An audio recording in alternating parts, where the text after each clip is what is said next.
কথা হচ্ছে এমবিবিএস ছাড়া কেউ ডক্টর হইতে পারবে না। অনেক ম্যাথস যারা আছে তারা এসএসসি পাস করে ডক্টর পদবি নেওয়ার চেষ্টা করতেছে, এটা কখনোই মানা যায় না। আমরা এইচএসসি পরীক্ষা দিচ্ছি, মেডিকেল অ্যাডমিশন টেস্ট দিচ্ছি, তারপর একটা স্পেসিফিক মার্কস রেখে আমরা মেডিকেলে ভর্তি হইতেছি। এখানে আমরা বছরের পর বছর পড়াশোনা করতেছি, ওরা 6 মাসের ট্রেনিং দিয়ে ডক্টর হইতেছে, যেটা মানা যায় না। ওরা রোগীদেরকে ভুল চিকিৎসা দিয়ে রোগীদের জীবনকে মৃত্যুর মুখে ঠেলে দিচ্ছে, এগুলো হবে না। তারা কোনো ধরনের প্রেসক্রাইব করতে পারবে না। আর আমরা আসলে জনগণের ভালোর জন্য এটা করতেছি। আমাদের প্রধান দাবি হচ্ছে এমবিবিএস বিডিএস ছাড়া বাংলাদেশে কেউ ডাক্তার পদবি ব্যবহার করতে পারবে না। ম্যাটস, ডিএমএফ, স্যাকমো যারা আছে তারা হচ্ছে আদালতে আবেদন করেছে যে তারা ডিপ্লোমা ডাক্তার পদবি ব্যবহার করতে চায়, যেটার বিরুদ্ধে হচ্ছে মানে এইসব ভুয়া ডাক্তারদের বিরুদ্ধে আমরা দাঁড়িয়েছি, যাতে জনসাধারণের স্বাস্থ্য সেবা নিশ্চিত করার লক্ষ্যে, যাতে তারা ভুয়া ডাক্তারের নিপীড়নের শিকার না হয়। জি না, আমাদের মেডিকেল কলেজে বিক্ষোভ মিছিল হয়েছিল, তারপরে এখন আমরা হচ্ছে রাজু ভাস্কর্যের বিএসএমএমএ থেকে আমরা পিজি হাসপাতাল থেকে এখানে আসছি। শেষ মেসেজটা হচ্ছে বাংলাদেশে হচ্ছে একমাত্র ডাক্তার হবে শুধু বিডিএস এবং এমবিবিএস ডাক্তাররাই হচ্ছে শুধু ডাক্তার পদবি ব্যবহার করতে পারবে।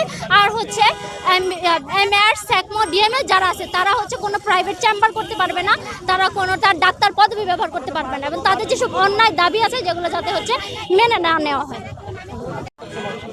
এখানে বিক্ষোভ কর্মসূচি মূলত আমাদের জনগণের জনস্বাস্থ্যের জন্য। এখানে শুধু আমাদের জন্য আমরা দাঁড়াইনি, এখানে আমরা দেশের জনগণের স্বার্থে দাঁড়িয়েছি। যারা এমবিবিএস বিডিএস ছাড়া নামের পূর্বে কেউ যাতে ডাক্তার বসাতে না পারে, আমরা এই জন্য দাঁড়িয়েছি।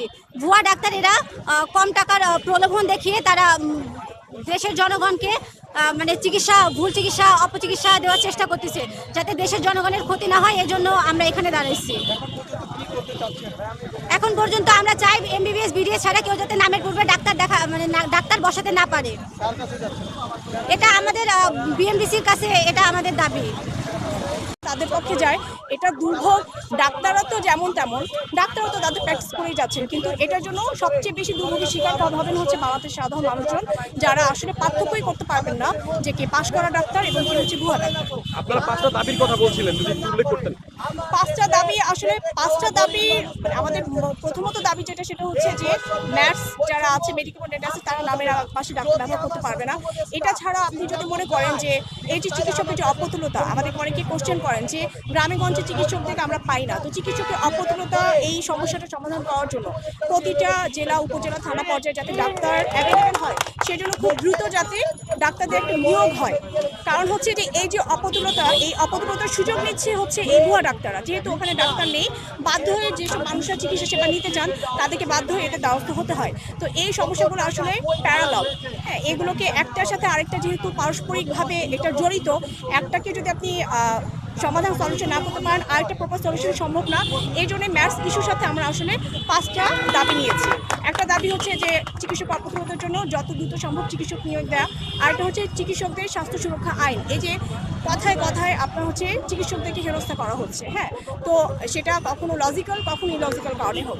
লজিক্যাল যে কোনো কিছুতে আমরা ডাক্তার সমাজে এটার সাথে আমরা সাপোর্ট দিব, কিন্তু ইলজিক্যাল অনেক ইস্যু প্রতি মুহূর্তেই ইদানিং আমরা দেখছি। তো এই কারণে আমরা চাই যে স্বাস্থ্য সুরক্ষা আইন যেটা আমরা যে দাবিটা আমরা গত বছর থেকে করে আসতেছি, এটা যত দ্রুত সম্ভব হোক কার্যকর যাতে করা হয়।